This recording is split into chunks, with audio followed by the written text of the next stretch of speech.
Boulélela, boulélela. Congo mboke tonde lengi. Nkita bato abonya pe amaele. Bato bona confiance à Congo te. Tembo ekufa te lobi mboke kubonga. Donc tokuza bato ya solo, bato abo sembo, bato boza na patriotisme pour l'intérêt que le Congo démocratique. Na kati ya mutu ya masolo apoka lelo. Tala ndenge za la gelenge émission tolo bana. Bengande kwa poto yebise si to bandi. Toza direct Remi Luvumbu po ko mana kisasa na ba projet parce que yabisi nga eli solo po ya njili wana ko kweya. Era ngobo za kanja mayeli. Ndenge akenge ko yaki ya njili pe ko kweya. To bet kasi sur solo ma matali réunion na bi déstabilisation de l'institution. Kimbuta lobi iyo to sala ki réunion. To banga pe mutu te ba bi te to déstabiliser l'institution to déstabiliser to lo yo baati. Et puis l'histoire baati no ba bi za na 110 chauffeurs. To bet sur ma matali station sécuritaire est école démocratique ville à Kinshasa les sous bonika munga tozana mbote mbote ndeko Rodrigue Nyambwe on comprend na baina nzebo on a esengo obi esengo na nani j'aimais le patriotisme l'attachement les soucis accompagner la jeunesse bana makala il y a un certain José Kiakanda a foutu la bana classe kuna azana député irresponsabilité à l'état batuba kufa na makala José Kiakanda il est fait bonika munga élection gozala tokezalate. D'abord on a fait simbote na bana kisasa tout de partout bozola nangai na fait simbote na bana Mombele quartier base fierté électorale nanga na yusi ba même boloja kota na Mombele a kokasute parce Mombele c'est to kanyango nyonso et avant na kota na détail na présenter ba condoléances nangai na presse congolaise nyonso pour na liwa ya Viena biso fois ça tombisa que son âme repose en paix, mais Tolingi, obsèque Nezala bien organisé, les cas bien. Et puis, bah, condoléances, na bande conditions sur Bazoa qui likama et matadi kibala, bah, famille na l'union tout. Bon. Na kota na détail, il kambolobi, à masse, na tout, je sais, t'as na garçon na makala. Ouais. José, félicitations. Kokolobate qui absence à l'État. Quelqu'un qui a une bonne foi, net José, d'aider les gens. Net Bolodja et Darabatuna Ipen. Somme t'en a défilé Bolodja, aller à comme rappeler quelque chose. Où est le mal? Ndeko n'a pas ça, là, où est le mal? Mais au moins ce garçon-là à Makala, il est parmi les leaders maintenant à Makala. Alors ça m'a dit, écoute, pour continuer à lire Wana et que vous avez mal. Mon dit Kambolobi à l'élection en 2023. Ça c'est, qu'est-ce que ça soit comment? Bissotou, nous attendons les élections. Mais les lignes sont rouges. Non. Il n'y a pas question de ligne rouge. Nous attendons les élections puisqu'il faut décanter la situation. Pas tout ça, donc il y a une négociation. Pas bateau, parce qu'il n'y a pas élection. Élection. Le gouvernement doit s'organiser. Et les moyens sont déjà disponibles. Les moyens ou pas, nous avons eu 5 ans de mandat. On devait préparer les moyens pour organiser les élections en 2023. Il n'y a pas d'excuse. 2023 élections. Nous avons allé Bacho, Mbote. Yves Badjoko. Yves Badjoko plutôt, Mbote. Mbote, merci pour l'invitation. Nalguina rappelé ce soir en mémoire, il y a honorable Charlotte Massiala. Député Nabiso, il y a Lukunga, toujours rendre hommage, toujours de la programme, il y a Bob Sek, pour lui rendre un dernier hommage. Entre-temps, moi j'ai lui dédié l'émission Nangaï Nyoso, j'ai dédié ça à sa mémoire. Yves Badjoko plutôt. Est-ce que Tinamo Yalelo, Denis Kadima a aspiré de nos confiances? Mais, Denis Kadima a publié qui feuille de route. Je me demande, Yemo qui a s'inspirer, Yemo confiance. Parce que, premièrement, à Tchèba élection, j'ai une feuille de route, non contraignante, mais la planification, à Tchèba élection, en décembre 2023. Ce qui est déjà en contradiction avec toutes les lois et les règles du pays qui imposent élection 90 jours avant la fin, il y a mandat, il y a Moutouaza, à Kokamba, Mboka. Donc, départ, contrainte soit abimisi pour l'organisation de l'élection, eh bien, ça ne nous inspire pas confiance. Mais pire encore,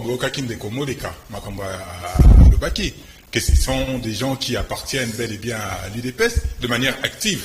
Et bon, aussi, a inspiré Bisso confiance. On ne va pas refaire l'histoire, mais ce côté d'accession, il y a fonction, il y a responsabilité, on a occupé. Il est établi, il est clair que Azo a inspiré Bisso confiance.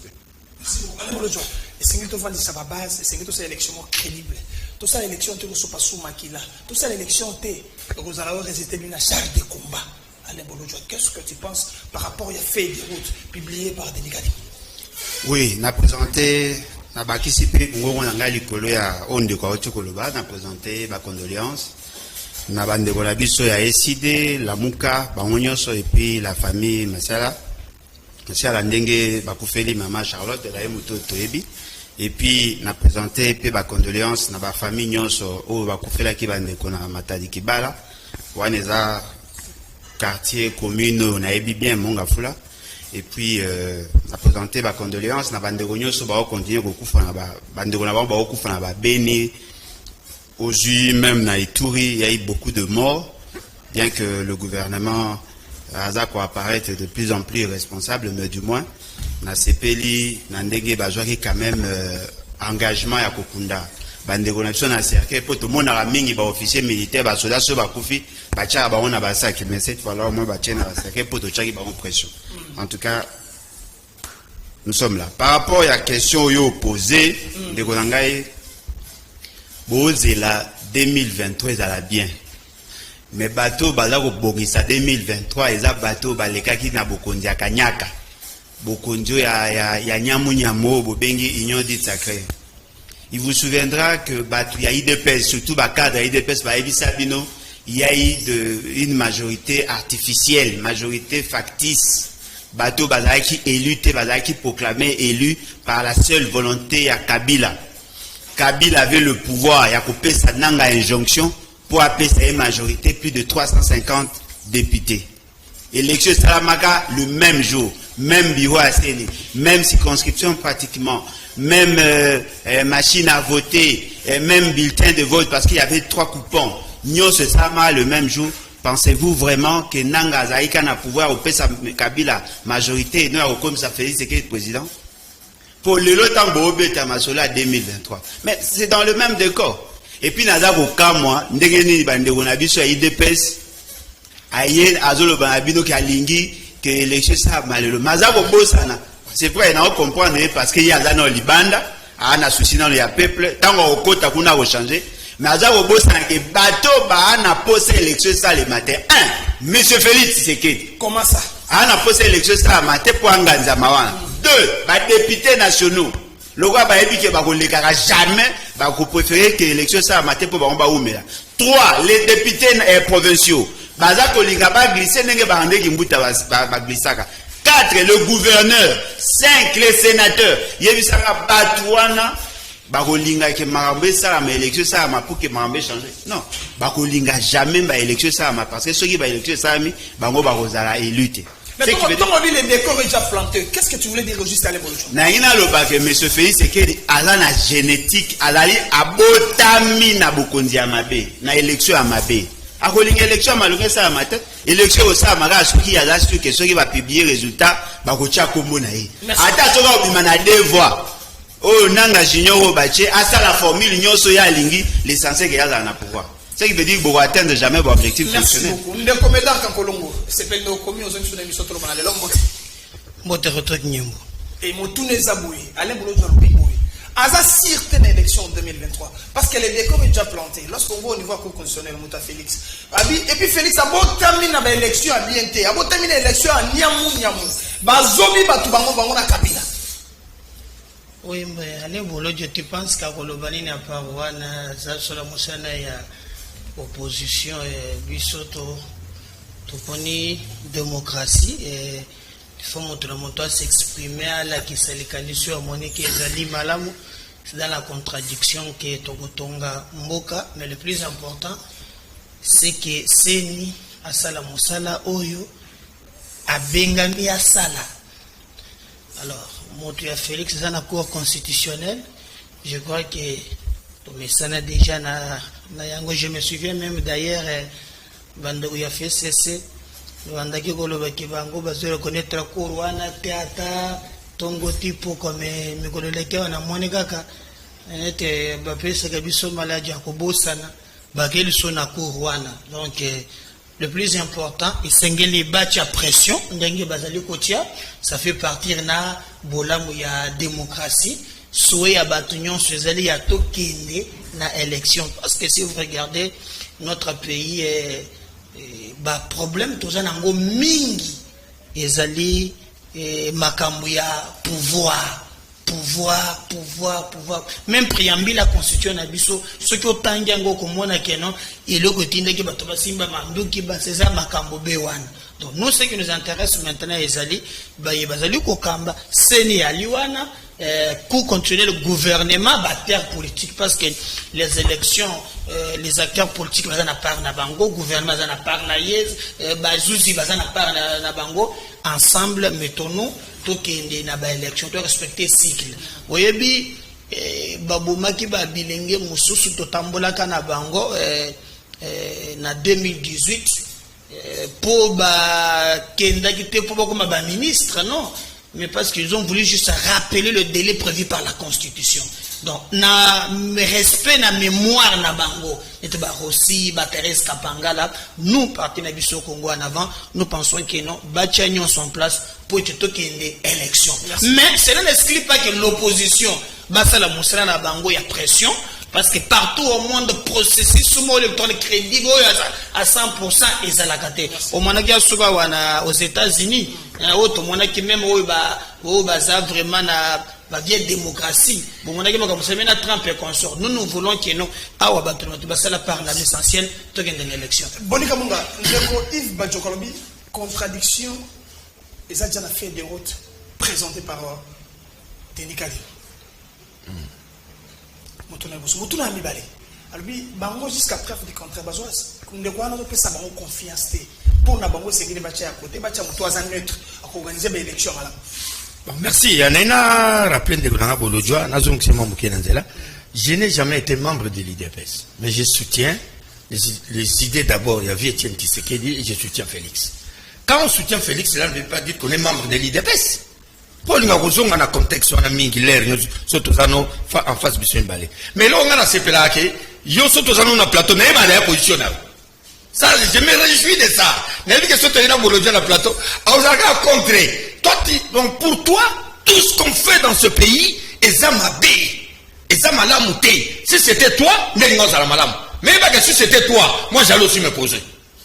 Non, c'est pas ce que bon, ça fait un problème bilan. Non, Nazoya, le bilan, c'est pas maintenant. Le bilan, il faut attendre le fin du mandat. Ce n'est pas dans 4 tout dans le bilan. Attends, 3 ans, non, il a fait un mandat. Il a fait un mandat. L'Ikambalobi, élection, ça n'inspire pas confiance. Je voulais t'informer, monsieur Rodrigue Niemboué, mon frère, l'unanimité n'existe jamais. Même Jésus-Christ, le Fils de Dieu, est arrivé dans ce monde. À quitter le monde. Mais bato walinga qui va là, qui va boya qui va aller. Kadi maïla, baoba kondi maïe, bazali baoba koboya, bazali. Mais notre problème, moi, en tant que président de la majorité populaire, Tozo Sengelo Moko, ils allaient organiser les élections dans les délais constitutionnels et permettre de avancer. Non, ce qu'on dit que ni comment, ni contradiction, ils ont fait des routes. Non, c'est très bien, faites pression, comme vient de le dire mon frère. L'opposition va exister. C'est très bien ce que vous êtes en train de dire. Faites pression. Nous ne disons pas à l'époque. On a fait pression à Kabila. Non, on a te déranger. On a fait pression à l'époque puisqu'on était dans l'opposition. Bisotuna Bango. Nga na yebi marche Yasuka. Otokotaka bisotuna Saint-Joseph. Tosenga ba élection et ça la rapide.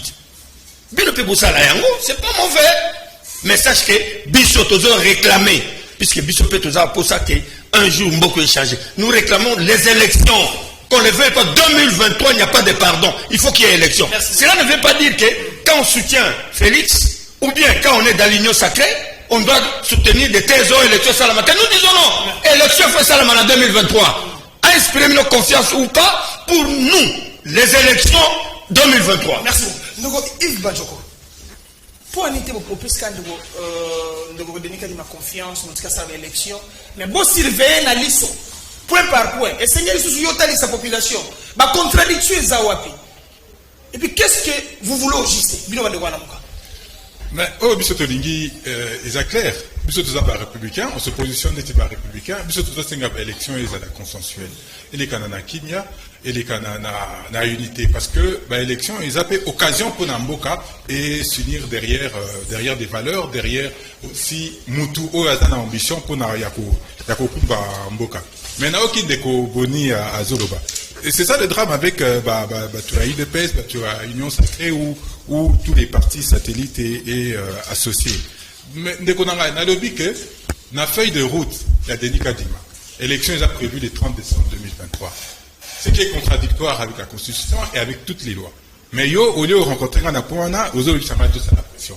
Comment on limite tous à la pression? Bissot. D'abord, Bissot doit battre l'opposition. Nous sommes de la résistance parce que nous ne reconnaissons pas les institutions. L'opposition républicaine. S'il te plaît, Sibolo, s'il te plaît. Je n'ai rappelé. Si vous vous rappelez, c'est un républicain.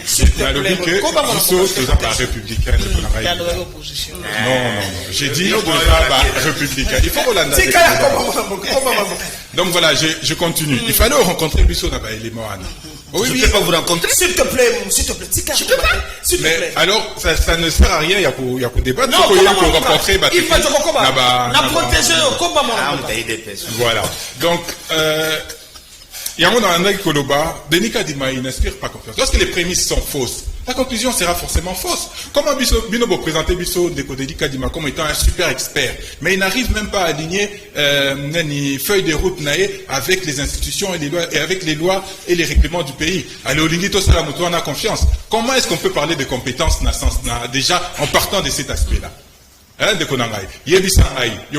de route, UDPS ou alors soutien à Félix Tshisekedi. Recensement, liste électeurs, jusqu'à aujourd'hui, on ne sait pas. Parce que Denis Kadima a évité ceux qui ressentent à travers ONIP, le recensement général des Lui aussi, il ne maîtrise rien. Il ne maîtrise rien Denis Kadima. Il ne maîtrise rien. C'est toi qui ne maîtrise rien. Non pas qu'il ne maîtrise rien. Voilà. Mais Azana, objectif, c'est soit nous faire glisser, soit préparer les esprits pour aller sa candidat au Azana dans la poche. Et ça, nous disons non. Et ça, nous allons effectivement barrer la route. Parce qu'aujourd'hui, ce n'est pas que nous qui disons ça. Aujourd'hui, c'est toute la population qui réclame. Non, Kindeko Boni, il est soutien à M.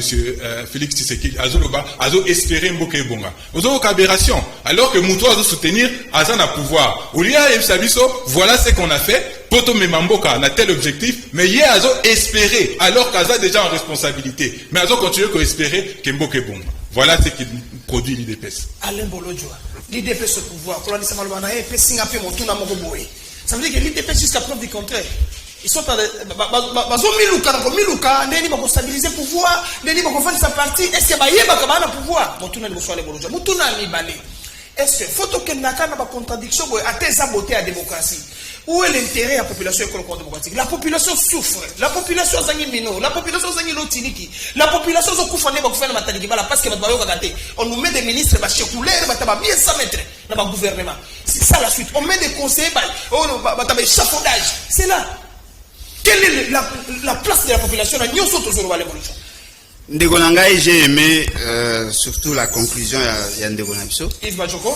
J'ai aimé. En réalité, ceux qui ont un bateau va pouvoir prendre sérieux. Et bon, il a un programme et l'exécution à projet. En ce moment, là, le débat est bien. Parce que ceux qui déjà ont à pouvoir la société civile, ça pose problème. Et là, les élections ne sont pas une finalité en soi. Les élections, elles ont mode d'évolution à pouvoir. Mais ce que la population veut et exige, ce sont les bonnes élections. Des élections transparentes. Et ça va kabilocratiquement élu que Kabila Faïna Kingakati a décidé, allez, Bocha Félix Tshisekedi, allez, Bocha Sanga majorité. Ouais, les élections population Lingate. Bino on a posé l'élection ça en 2023. Bande on a vu ça on a posé l'élection ça en Malamu. En 2023. Ce qui veut dire que Bino Bobo ya Oyoka Bango Kapo Bolingi que élection ça en Ndenga Mabe. Mais le premier choix, il y a Liboso et ça lit déjà Mabe. C'est le choix de Denis Kadima. Mais on a est-ce que vu que Denis Kadima a été candidat président à CENI en 2020. Tant que Bobo est à Malonda, Denis Kadima pas à la sa candidature était portée par quelle confession? A comment portée par l'église Kimbangi Stendé? En 2020, tant que Ponaki Malonda, l'église Kimbangi a peine un candidat. Voyez-vous? La loi dit que la confession religieuse va présenter candidature et la confession religieuse va s'intéresser à une expertise en matière électorale. Kimbangisme, ou bien l'église Kimbangi, c'est pas ça la élection wapi. Mais va présenter quand même candidat à l'équipe. Pour Nanini, parce qu'il a d'ailleurs en odeur de sainteté avec M. Félix Sekedi. Malongo la 2 juges ya cour constitutionnelle, puis non nyonso bomona, ba remplaça et puis Mouto a remplacé Moutou ya Félix Sekedi poto yo kayenga oloba, il défend déjà Félix Sekedi avant ko koma ba élection. Ce qui veut dire que l'idée na bango ezali ba ke na tricherie, Félix Sekedi le roi kozaka jamais élu dans ce pays. Il faut qu'on va créer les non seulement Bilana Marambepele, jamais au combat. Il n'a jamais de Bogota une fois comme député national. À Zouambongo, ma séjate. Mais en dehors de ça, jamais Félix Sekedi a élu Nambogo. Jamais. Mais le quoi a dit qu'il y a un pouvoir pour nous défendre l'intérêt. En 2023, comment prophète allait le jour? Mais non, il y a qui peut prendre les risques à recevoir la confiance dans M. Félix Sekedi. Merci beaucoup. Or, on doit venir à foutu peu de transport à commune à bureau de vote associé. Je sais pas voter. Merci beaucoup. Félix Sekedi, jamais. On va aller au Abi, ça veut dire quoi? On les garde pour année. Parce que jusqu'à preuve du contraire, dans 3 ans, la population n'a rien goûté. Toutes les promesses faites par Félix Sekedi Chilombo. Babi, azo promettre comme malamu, a réaliser gâté. Babi va passer ndakisa na nini, na ginkola ba pêcher. Babi il paraît très prometteur que moko wonde fois comme ministre. Mais ce que tongo ba conseil ya ye wana, botambo na mokonza mboka azo fait ça ba promesse. Ba conseil bon ntakate. Poto bozonga na bureau bo bisa chef d'état que non mokonzo prometteur ba to kona ngo. Bon, j'ai comme si avant le motondo ko bisangai sur la émission à l'école de ça sert à rien pour répondre à ta magambozo c'est comme ba programmer ba tchena kati so ba finika ke bandi ko bima donc la ndelo ko mona ke na soma na tele comme na ko lo bateme je vais aller na ndeko nangai d'abord à lobby to landa ke biso nyonso ko sala pe opposition ezali koyoka makambo bazoloba balobi te ke kalanga na ka fait des routes na voiture soki na matanango période déjà bien définie et loko balobi ke kosala matin ezali il va respecter délai mais avant ya bakutaki ke basangisa ki esika moko en même moment ozosala enrôlement en même moment bazos a recenser pe pour na carte d'identité nda alobaki ke nini wana pour les moments faut pas kozoba kabato comme ozona plateau et même na ligra bato so yoki yango très bien nda lobi ke ekozala impossible basangisa biloko mibale wana nzela moko donc autorité la kana enrôlement des électeurs on parle quoi et puis même tango yo zoloba so lobi ke loko isalamité babanga ngo démagogie so lobi ke nyonso esalami sa fanatisme tango lobi ke nyonso la ka salate eza biloko isalama peut-être isalama malamuti par exemple so par exemple lo so zui likambo alakaki ya gratuité de l'enseignement esalami to isalamité mais est-ce que salami malamu ndenge to sele ngeza non donc le matin nyonso aloba asalate même yo journaliste ko tapete ngana tuni mutuna nazima loba ya lembo ce sont des on appelle des questions tendancieuses yo zala tuna mutuna na ndenge longo na tuni yo mutuna ndenge longo wana eza mutuna babi prometaka mingi asala ka moke mais yo journaliste il faut établir le fait on sala kate na kosala peut-être malamu te et puis mbele kese bon quel est le bilan yem sa population bilan si faut yo tozo sala l'émission à bilan yo lobi ki asali le côté je réponds aux questions et ça va momi yanola na motuna yanola na motuna alors na motuna na yo ilingi kolobaki na moya lelo moi medaf kankolongo na Congo en avant des fois na yaka na talisaka tete awa ufobo sala boyete mais na kolobate ke nyonso ezali mwindo te ndeko na ngai alobi bonya ko le bakeno il ne faut pas espérer dans la pouvoir mais quitte même États-Unis batonga mona mokolo moko c'est au fur et à mesure qu'élection zoya même si Félix sama ka muso sala ngolelo akonte usana ngolobi c'est pas les mêmes choses un pays continent surtout que mboka ngo e komane te kizo bololo batika ngo e sasana bololo mais ça mboka te kabila ngaka et quand dit Kabila, c'est comme si on se lève et c'est que les gens oublient aussi que même quand Félix arrive, les 2 premiers mandats salés, mais 65% des ministres à travers la banane. Comment on a fait cesser, non? Ils sont appelés faire cesser cash. Bazalaki ensemble. Il faut qu'on t'a fait ça là. Il y a un tout. Na mandat oyo. Il y a un tout. Mais aujourd'hui, parce que moi j'ai des choses que je reproche en tant que citoyen. Nazaka na Congo, le Colambo, quand Nimbo Nanga Kende, c'est une occasion d'expliquer à la population qu'est-ce qui se passe entre IGF et votre portefeuille. Ceci, ça chauffe là-bas. Bon, Nazuyo Kango, je crois que ça fait lobby. Tout avant-hier, il y a un problème entre M. Lingeti et le ministre à portefeuille. Bon. Alingeti pense que Essengeli a salaki rapport naïe et pas ministre à portefeuille. Essengeli ministre à suspendre battu à régie des eaux, il y a Snell et consorts. Alors, il pense que Oumeli, c'est que ministre Azali Kobate là, mandataire one. Or, ceux qui ont allé très bien, moi je soutiens souvent Lingeti, mais je ne parce que décision à suspendre. Bien sûr, le ministre de la caché par département, mais à rapport à Bongo, na conseil des ministres. Mais ce que le conseil des ministres a sali rapport, c'est à niveau de décision. Donc, à Kamata, décision à suspendre. Et aussi, ngana monaki IGF na likambo ya Jantini Ngobila na zelageti lelo abengisaka Jantini abengisaka ministre provincial abengisa conseiller financier ya Jantini mwana mama ya azari tabola mwana mama comme soki na DGP qui soki de côté bacheye. Alors ce qui nous intéresse aujourd'hui c'est que nous voulons que non seulement ndelo na sepela kiki to mona kaka ke bakangi motute accueilli makalate comme spectacle. Parce que lorsque l'État a ce qu'on appelle la morale publique, et aussi l'État a récupéré Kambongo, et l'État, que Mbongo et la Kaka no bakangi mutu na générique, biso tozo lingango ta niveau ya parti na biso Congo na. Deuxième sujet masolo pour que l'autre na 25 minutes kamoka sali souci. Yami balé, to 20 sali solo ya réunion, babi déstabilisation de l'institution. Donc il solo moko à Congo espérons lobby Congo Bobonga, lobby Congo ezala elengi, lobby Congo ane kutongwa mai, ozana valeur makasi na Afrika mobima pe na mokili. Trobeta société de susu. Quel reproche façon beya. Et le Kwana na otikate bonika monga na opesoma albate parce que bandai bo fongola émission deuxième sujet fongoli tonzania fongo quatrième fongo to sukisi émission. Ndeko Yves Bajoko. Population ta la biso. Est-ce que réunion ne salamaki? Babi oui, et salamaki. Pour déstabiliser l'institution, on va dire non, on va le battre sur le coup. Est-ce qu'il y a solo? Qu'est-ce qu'on reproche à battre sur le coup?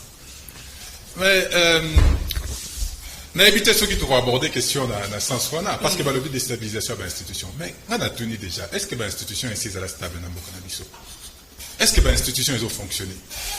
Bande Konabiso, il y a Union Sacrée, Bande Konabiso, il y a UDPS en tête. Baroïb Sabiso, oui, l'institution est au Sala, alors que 14 assemblées provinciales au gouvernorat, ils ont en fonctionnement. Il faut encore des élections. Baroïb Sabiso, alors qu'à la rentrée parlementaire, Ndeko Kabound, il faut à remplacer. Baroïb Sabiso, que les institutions sont stables, alors que le conseiller spécial en matière de sécurité est aux arrêts. Baroïb Sabiso, que l'institution est stable, alors que rien ne marche dans aucune province. Mais c'est d'abord ça où il faut analyser. Le problème est ailleurs. Et la constitution d'abord, il y a union sacrée. C'était pour quel objectif? C'est ça la bonne question, il faut commettre.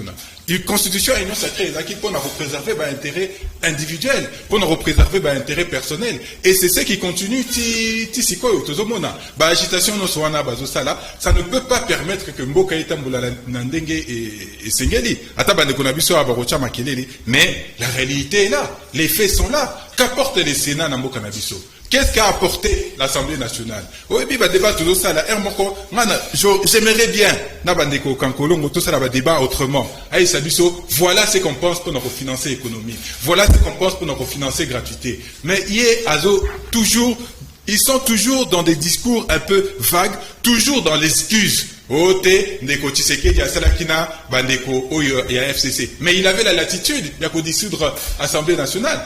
Pourquoi il ne l'a pas fait? Est-ce que Bissonnet Tosenga qui est à la réunion sacrée pour qu'il fasse du neuf avec du vieux? Bissonnet Tosenga qui est à Salamakambouana. Il a été conscient lui-même. Ouais, mais quand on vient en responsabilité, on ne vient pas pour présenter des excuses. On vient pour porter un projet. Ma vision n'a pas yamboka yamboana. Pour atteindre en gros, il a été question de foi. On n'a pas besoin de foi pour atteindre l'objectif où on s'est assigné. On a besoin de travail, on a besoin de planification. N'a pas salaboui, n'a pas créer autant d'emplois, n'a pas créer, n'a pas favoriser le secteur il y a électricité, éducation et tout consort. C'est ça qu'on veut entendre. C'est ça que les Congolais ont besoin d'entendre. Pour faire un petit recul, à le bilan, ils ont la fin de mandat. Non, mon très cher. Bilan, il faut dans la cartographie et action. Et à chaque moment, au télémi, quels sont les objectifs qu'on a atteints? On a atteint ceci. Quel est le but qu'on a atteint? On a atteint ceci. Et malem, beaucoup kendaka. Mais Bino Boza toujours dans les excuses. Boza toujours dans la discussion. Boza toujours dans l'infective. Oh, bangwana ne basalaki. Ndeko kabila nda asalaki. Mais pourquoi Bozi pouvoir? Rendez-nous notre pouvoir aux besoins qui n'en est. Parce que vous ne savez que en faire. C'est ça le problème. Nous avons été élus. Martin Fayou. Le gérant de Fonds de l'Ose. S'il te plaît, s'il te plaît. Le gérant de Fonds de l'Ose. S'il te plaît, s'il te plaît. Donc voilà, c'est ça toute la question. Donc pour revenir à la question à déstabilisation, il y a institutions. Les institutions n'ont jamais été stables dans le cannabis. Et puis ce n'est même pas moi qui l'ai dit. Dernier discours, il y a un déco Félix Tshisekedi dans le Parlement. L'action gouvernementale est aux en coordination. Est-ce que vous vous écoutez même? Est-ce que ton leader Nabino Union Sacrée Azuloba, vous l'écoutez? 2 ans après avoir pris les responsabilités, à l'Obi Nazaki bloqué par Bandekonanga et à FCC. À l'Obi qui s'allume Banda. Tofandi, une année après à MC Batou, non, coordination et aux en action gouvernementale. Mais Bino Boyo Kakawapi, Bofanda Kanamboka Nini? Vous vivez à quelle réalité? Est-ce que vous vivez à la réalité Mokonabiso? Je ne crois pas. Revenez à la raison, il est encore temps. Il faut construire Mboka. Il faut que tu la banane à Bisso, ma génération future, tu la bango un pays plus beau qu'avant. Est-ce qu'elle est là, on peut dire que le pays est plus beau qu'avant? Avec Félix Tshisekedi, oui, parce que Congo était quand même dans Mboka. Moi, Dano, que vous la savez parce que vous avez un retard. Si j'ai monsieur le Kiami, balai to kota bama déstabilisation, rien salami. Bando comme ça, bon, tout ça la réalité pour un état, faut ça la réalité pour sabati. Et ça, on est en sur la déstabilisation, il y a une institution. Donc, il y a une institution existante dans l'économie démocratique. Et ça est instable plutôt. Toujours instable plutôt. Oui, ndeko rodi kinyembo merci bandeko bale misanga vraiment na retard mais azana ndeko nanga azana raison. Avana kota sijona parce que sijona est très sensible na olinga olobela ngo mingite. Au moins faut na ebisa ndeko nanga meda ka kolongo na landi. Alobi bolojo aza koloba malamu te alobi ke nyonso ndeko tilombo alaka asali ndambu. Mais asali nyonso te uba asali malamu te na sali. Ndeko meda ka kolongo na ko ebiso ke nyonso ndeko tilombo alaka asalate asali kaka moko masala biente isaka gratuité oya la ka sali masali biente mwana oya ju azite nazo ebiso siko biloko ndeko tilomba la ka biso ndeko tilomba la ka jingana yo mkola ko ma president soda kongola ko manda ko soma mutuka soda kongola sumino ndako tasu mutuka te alanga ka biso lobi mkola ko ma president to yeba salaire na yi so ka zalanga anti valeur malinga yi biso te to yeba salaire na yi te de continuer malaka biso soka comme ko mboka uteta majo général na est ti le état majo général kinda la STT wana biloko aloba nazolo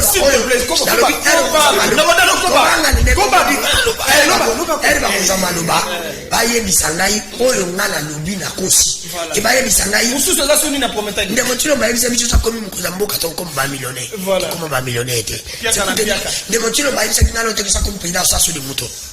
De continuer à dire que nous sommes président ça la projet 100 jours.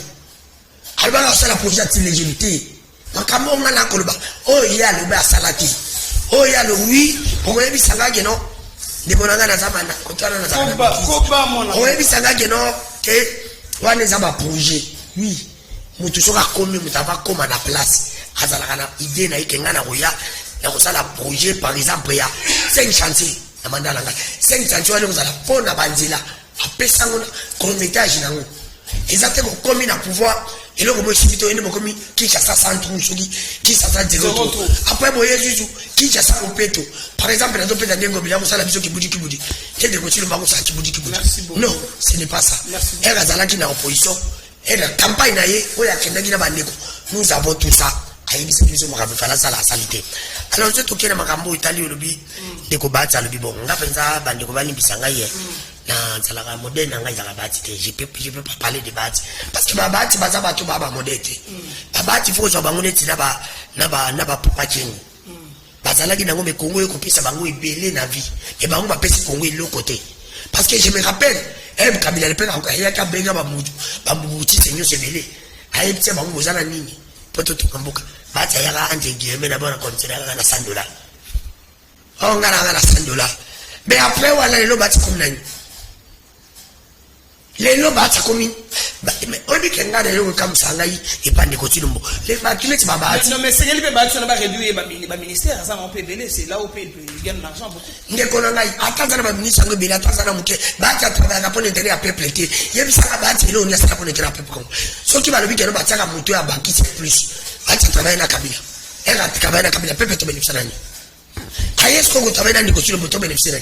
À mon niveau, il faut battre les banques, entre guillemets, Babou qu'on a Kabila.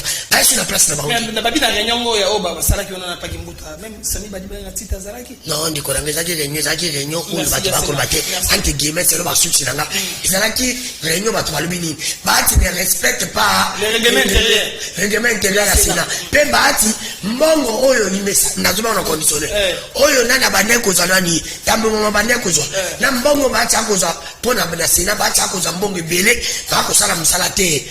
Ako sala msala ke pona mbongo nango basénateur balimba mona clair na pesi exemple bon ndeko udi ndeko tilo mbukeno te président azaka très bien na oya zaki premier ministre na Sami Badibanga azaka très bien na Bouchab o ba ina union sacrée aux assure que bango ba ofanda po ba sala réunion ba de président je quelqu'un na Kinshasa et ka pas Kimbuta aux assure que ça peut pour la ligne politique la biso c'est pas bon qui m'intéresse na bango et comme il faut donner que les côtés la ligne ba la raison biso to na besoin na côté biso to na besoin tout monde bino bossa merci dans nos Meda Kankolongo nozungu na ale bolonjo maluba babi tina moyelo réunion sala ni pas déstabiliser l'institution faut que ça ne pas André Kimbuta yango ya André le sommet papa na Patrick bon motuna mi balé ale bolonjo nani so Meda Kankolongo babi on a un problème il y a manque de coordination la vision de côté Congo démocratique na gouvernement école Congo démocratique bazo répondre na bosenga ya population te motuna message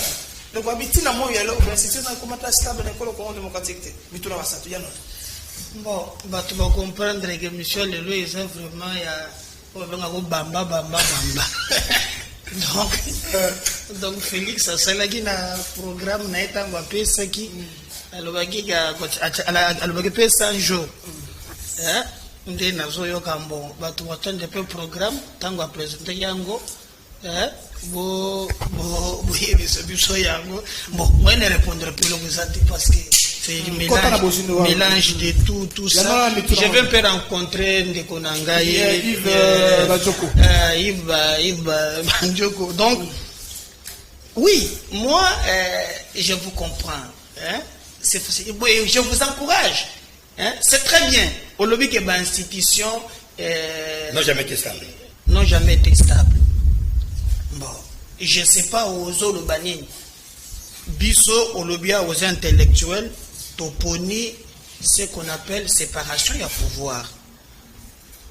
Si les députés au Bazaba, députés provinciaux Toponi, na gestion y a ba gouverneur, ba monique mboke kotambola mabe, ba koyesi gouverneur, les prérogatives reconnues par la Constitution. C'est l'instabilité, y a ba, selon vous, il y a ba institution. J'ai parlé de 14 gouverneurs.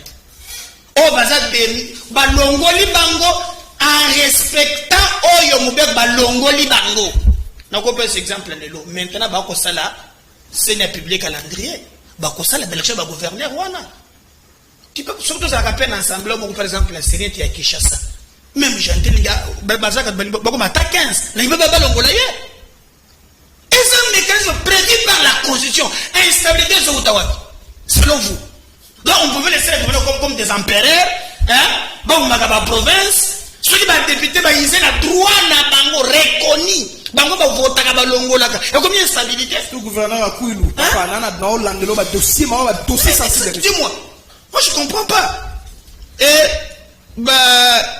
yebisinga yawa bati nata mubuto kalaga na $100. Ngato ya na ntango Kabila lorsque Kabila le père. Alebe na ntango mubuto Kabila le père azali na $100 voilà. $100 OK.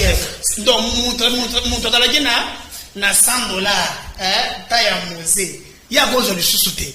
Même yo on a dépassé. Yo compte réflexion. Donc deux dans la taille musée, tu es condamné de pas évoluer. Donc je suis le côté na vie, battre la $100. Wana makambuzu mena émission. Shabbat mingi. Non, je dis non, réflexion. Non. S'il te plaît, Botika Koba. S'il te plaît, non, s'il te plaît. Mais là, non, s'il te plaît. Pourquoi on a débat basé? Mais Bango, on parle Congo. Mais le Congo au centre d'intérêt, analysé pour l'intérêt en Congo, mais là, Congo. Pourquoi on a dit que Congo, analyser Congo. Stabilisation de l'institution. Non, s'il te plaît. S'il te plaît. Je te protège, on a dit Congo. Tu ne vas pas protéger, moi je vais répliquer dans Kambo Balobi. Pour répliquer tes non, je vais répliquer. Micro. Je vais répliquer comme moi je suis là. Tu as voilà. Bandeko, ngai na zambo bolate. Ça c'est un. J'ai créé un parti politique. La vie n'a salaka. Je ne suis pas un mendiant. Oh, non. Ce qui est na terrain, c'est pas où tu es là qui merci beaucoup. Merci. Et puis Dédé. Pour la mise au point. Tango batubazolo ba awa makambuya réunion et salamaki. Réunion et salamaki toté. Oui et salamaki. Et c'est même Kimbuta. Ngaza ina canal presse à ces jours-là. Et Zolo a confirmé. Qui lui a dit que va tenir réunion et salamaki ya som. Alors, ce qui est réunion et salami, et que makambu ba sololi, parce que ce n'est pas nous aussi de juger, ou quintessence, on a dit que va se réunir pour déstabiliser l'institution Sénat. Mais c'est clair. Pour déstabiliser l'institution Sénat. Et puis, tu vas faire qui on a baillé. Alors, pourquoi nous ce plateau pour le midi à 14h? Je sais que non, allez Bolodjoa. Quand des Zakuna et Zapona Matata, je sais pourquoi, à cause quand il prendra la parole, vous allez comprendre que non, quand des Zapona Matata, c'est normal. Mais moi, ce que je sais, en communication, il y a des faits. Basangani to basangani te basangani et pas Kimbuta oui Kimbuta ni limité oui objet ça la dit lolenge nini donc ça va être paralyser Sénat. Merci beaucoup.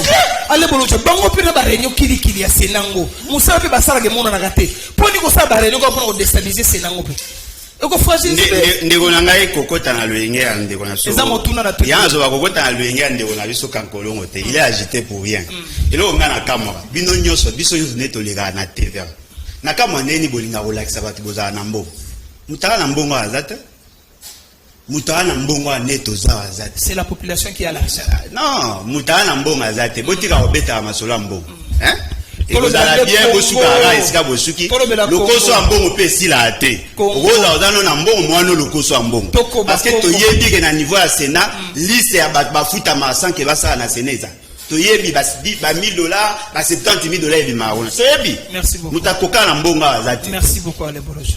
eloko ezali landa bacontradiction na ye ndeko alobi awa qu'il y a instabilité au niveau de la province parce que les institutions provinciales ne fonctionnent pas normalement. Et parmi les raisons, le non-paiement y a l'argent parce que le député bazana kanda pour la foutamité. Ce qui veut dire qu'il y a eu un dysfonctionnement. Comment un député a eu autant de mois à la impayé? C'est pas ça. Et puis le fait qu'il y a organisé l'élection, le gouverneur, le vice-gouverneur, ce qui veut dire qu'il y a effectivement une instabilité. Il y a fonctionnel. Au moins, bayebi qu'il y a une stabilité. Au-delà de ça, l'institution président de la République, il y a aussi un problème là-bas. La gestion personnelle. Ok, à niveau de l'Assemblée nationale, même chose, à niveau de l'Assemblée, même chose. Il y aura soit aventure. Nous, on a vu ça, c'est normal. Et dans l'île normale, bah, député, bah, la gouverneur. C'est normal. C'est constitutionnel. Non, mais c'est constitutionnel, c'est normal. Ce qui est dans la norme est normal. Ce qui est dans la norme est normal. Quand on a contredit, on a un thème simple. C'est-à-dire que dans l'île normale, un député provincial a la gouverneur, c'est normal. Et dans l'île peu normal, bah, sénateur a la présidence, c'est un peu normal. Vous appelez ça déstabilisation de l'institution? Au moins, il passe dans les années. Les députés provinciaux ont le droit de faire partie et le membre à bureau et le gouverneur. Le sénateur il peut le droit à Kolongola, membre à Sénat parce que la ligne normale. Pour preuve, il y a eu un président à Sénat qui a été remplacé par Bahati. Bahati. Ce que vous normal ce qui est vrai, Moukolo comme la gouvernance potable, gouvernance sérieuse, qui est audité na niveau ya Sénat. Boromona que M. Bahati a traîné ba casserole et belé. Nous avons des listes à Bazouarambongo chaque mois. Liste fictif. Il y a des personnels il y a des dépassements budgétaires là-bas. Je suis Zamabé. Il y a même des motions contre le président de l'Assemblée nationale. Ce qui va députer Bassalani pour la relongoler, il y a moi avec des stabilisations de l'institution. Terme monsieur Zah français, oui, on bête tout de lui constitution, ou bien au tali dans dictionnaire, pour comprendre l'essence. La déstabilisation de l'institution est allée juste pour créer dysfonctionnement. La personne qui est en train de déstabiliser l'institution Sénat, c'est la personne de Bahati. A comme si Sénat le collabore s'écrit à Union Sacrée. C'est lui qui crée tout ça. Merci beaucoup. Boni Kamunga, on a bandé le truc à 5 minutes, 2 minutes, aussi na 46, nga pelo na Olexa 1 minute. Moi, Mboka Boni Kamunga, qu'est-ce qu'on reproche à François Béa? Est-ce que, à l'époque, Kabila, président de la République, Pierre Lumbi, conseil spécial en matière de sécurité, chef de l'État, et l'autre qu'on appelle la Sirete Beta Kawana. Mais j'avais vu les Calef, ils ont fait une réunion là-bas. Mais comment on peut accepter Babengaye et pas inférieur et pas célibataire? Bon, avant de répondre à la question, Félix n'a jamais été élu, mais Félix a été élu une fois comme député, élu 2 fois comme président de la République. Vous n'avez jamais été élu.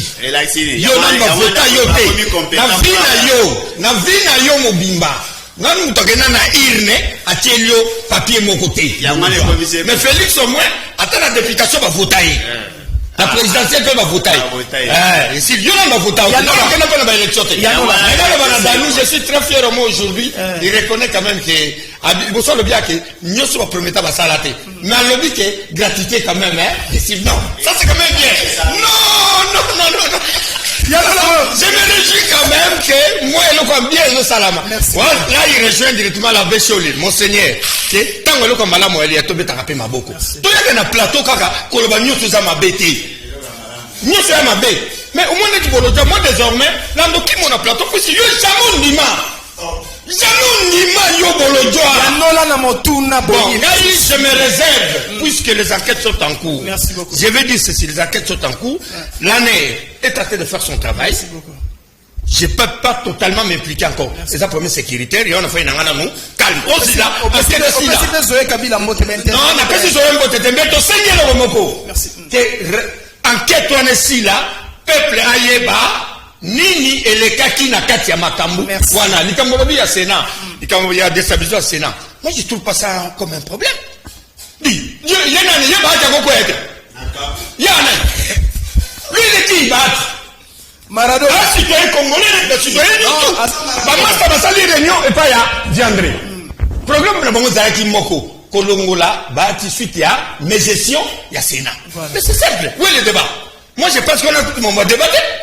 On veut déstabiliser. On déstabilise pas. On veut déstabiliser Monsieur Bahati cause mes gestions. Dieu. Ce que j'ai mabé, Bamastano va reprocher au vieux Tchanase. Solana Bango, et Mamabe dans ma carrière, belete. Alors, tout ce qui nous, tout là, Tiango, comme on dit, Nimeli Kamboya, il y a coup d'état, nous devons voir clair. Et Maman Saranamote. Talosa bilanga na biso nana kotina bilanga na ngalo kisasa donc olingo bomona kisasa olingo bomona kisasa etali yote ngana oloba pas de ranger yo ça va que tout ninga ba émission muto olingo bomona kisasa pour la président de la république à côté kana pour ça bilanga na ndima mote ya bilanga na biso ina kondima muto bomo Félix il faut to yeba élection nini. Merci beaucoup. Donc nani akosi na bilanga na ngaza wa kanzenzenze mbuko elengi boloja ebi asala liberté choko population tale michu esili 30 secondes mais ngana éviter so ifono ka soni tona kwa mawa tona zo ka bande kona biso ya union sacrée na UDPS c'est dramatique UDPS c'est ça waté baebisi biso gratuité basali yango estimbi bango moko balobi que gratuité de l'enseignement il mis 2 millions d'élèves en plus. On a combien de salles de classe au Kobac ici? On a combien d'enseignants? Non, ça c'est que des réflexions, s'il te plaît. Donc toi tu n'es pas content que 2 millions dans une classe. Mais il y a dans le 2 millions. Il y a dans le 2 millions. S'il te plaît, comment? Dans le 2 millions d'élèves supplémentaires, on a tenu bango dans quelle salle de classe? On a enseignant avec combien de motivation? Le problème n'a pas été d'épaisse. On a le bâtiment bandakala. Bazana essence. Par exemple, il y a Makambo est instruction T. Tous former les lots illettrés. Et le danger, c'est que l'homme te repère sa bombe diplôme. Et Mboka et Kokufa à travers ça. Bandakonara, remettez-vous en question. Bazo ba ko longola président de l'Assemblée provinciale, to gouverneur, et ça droit constitutionnel. Mais effectivement, to était ça droit constitutionnel. Mais quand ça devient récurrent, quand au cours de 3 ans à mandat, vous changez 3, 4, 5 gouverneurs, comment vous avez vision encore? Comment vous réaliser un projet ou une aspiration au Bozanango? C'est ça la déstabilisation de Konanga et Médard Kankologo. Quand il faut enlever le gouverneur, et le gouverneur n'a pas tout y a assemblée, c'est normal. Mais tant que ce n'est plus normal. Ils ont commis coup d'état constitutionnel. Bande Konanga. Bon que la peuple mawa. Bon que la peuple n'a biso mawa. Non, Boni alobi kanzenzenze kalengi. Biso, nous serons des... Kalengi le. Biso, Boni azala la kimia. Nous n'accepterons jamais un coup d'état parce que M. Félix Tshisekedi a coquiné en 2023 via les urnes. Merci beaucoup. Qu'est-ce qu'on reproche à François Béa? Ndeko Rodik Nyimbo. Sujet wana vraiment ndeko nanga est très sensible. Bato ya nyo sacré. Et le moment parce que boyo dano alobaki isala ki boyo pardon. Ndeko Rodik Nyimbo to lo ba marambo pona ko lo baki. Ce pays nous appartient. Eh non, voilà ndeko. Peuple a besoin na monter ndenge to télémédi biso nyonso. La plateau a to boyo coup d'état na Congo et ko ya tepe ko ya ga échouter. Voilà vraiment ce qui est vrai. Peuple pas na besoin ba théâtre wana te. Ce qui est vrai lo ko ngana okamo. Mukonza mboka ndalo ngana dissection. Parce que elle est kokende. Kalaming était en 2023. Peuple na sani na ye ali a koliate. Il est isate biso ça ya peuple isate. Ati kanata wana ba dissection parce qu'elle m'a dit qu'il s'allume banda. Et ngati le na moni qui s'allume banda te. Qui s'allume banda na ngote. Et ko banda kan. Alors pour na ngai na ko senga qui ça. Omoni erbandi connect ko ba makambo ya ba ati awa. To chikoloba. Omoni ba toneti ba ati. Ba tunyo so ba travailler na Kabila. Ndeko nanga bona utoloba. Un modèle te faut pas tenir. Mutu, est-ce que tu peux imaginer que Gilet Palou qui travaille avec Kabila, Maria Fana Félix. Calme. Est-ce que l'agneau ça qui va m'aider à Kankolo? Est-ce que pourquoi seulement comme ça? Les mêmes joueurs qui ont échoué avec les mêmes entraîneurs, Bilo Bozongi ici, va jouer à l'entraîneur. Alors, na 2000. Médard Kankolongo, tu peux être ministre. Baboni Kamunga, Adolphe Amissi. Merci, mon frère. Merci beaucoup. Ngai na loba bosolo pe bose momoni nga suki sana na mututé na lobi beke o ya lobaki na biso akosala asali za gratuité na sali yango malamu te ake na ngoti na suka pona tika mais on dit que régime ba ndem suka bon ante guillemets na kitoni baba le bana na biso ba yoyo 5000 fois toni baba oyibi yo mwana toni baba contribution lo bio bana bapesa 5 ya solo mambolo ba pona keba diffamation papa ndeko nanga na kolo boto na posite aibi yo bana aibi yo bana alobi ke bana bapesa 5000 fois pona la classe à distance. Merci beaucoup. Mais si le pona covid merci la classe à distance merci beaucoup 5000 s'il te plaît merci combien Merci. na comment me sali combien plus de 10 millions Merci. mbongo ala ba parana na biso ya parti ba futu tu veux vite place mbongo Merci, ndeko so Dano. ça va monter la loi na condition ba ya ko démentir Merci. parce que mbongo yo ya mboka ba spectacle. Merci beaucoup. Merci na ndeko Pele Wazola Baskana Roline Baota la biso na Paris. Ndeko le bolojwa. Émission ici. Na tout le monde va répondre à la télé. Tout ce qu'on va gagner. Ces pays nous appartiennent. Il manque mort pour ces pays. Mon site manque mort pour ces pays. Si vous connaissez mort pour ces pays, on doit se dire des vérités. Où en sommes-nous?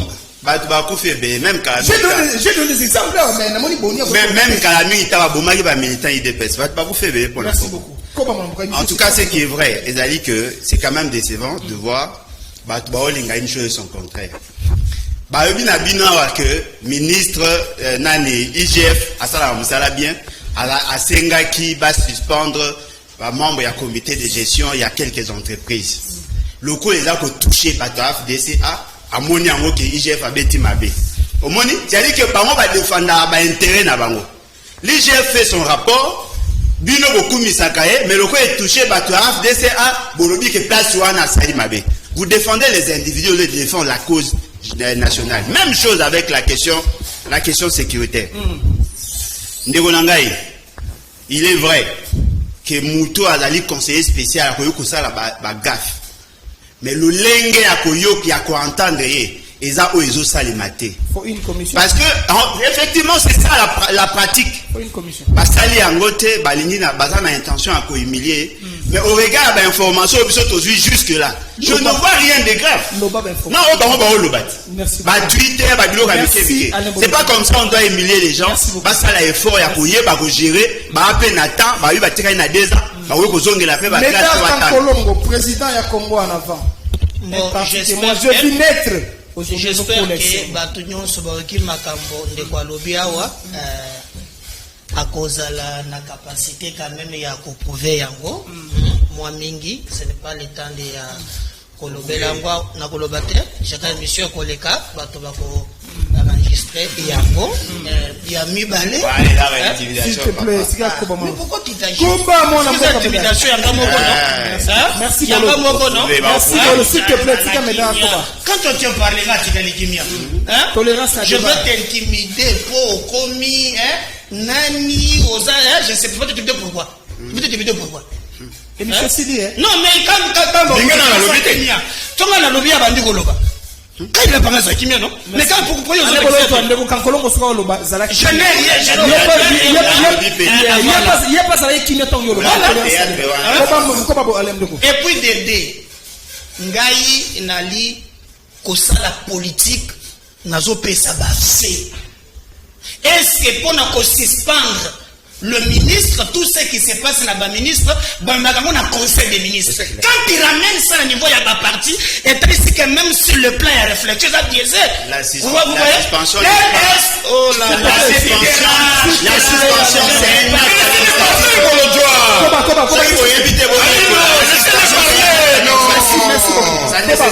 merci beaucoup. Est-ce que tu penses que les mandataires des entreprises publiques c'est la présidente de la République. Les ministres peuvent suspendre, mais procéder de ça que non. Mais quand un proclamé la moutou, on raconte le programme. Est-ce qu'on comprend? Merci. Et je te dis que c'est le plan politique, tu ne vas jamais prendre Anton Yomo. Merci beaucoup. Tu dois faire le premier ministre. Merci beaucoup. On s'en est quitté. Les ministres ne peuvent pas être trop libres. Oui. Merci beaucoup. Est-il obligé à regarder conseil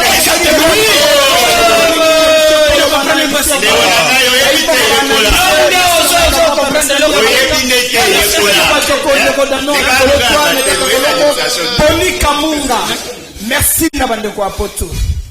Pele Wazola Baska, Roline Bota à Paris. Merci la confiance. Merci de votre partage d'émission. Merci na bandeko Banso. Qui n'a encore un bota mais au revoir.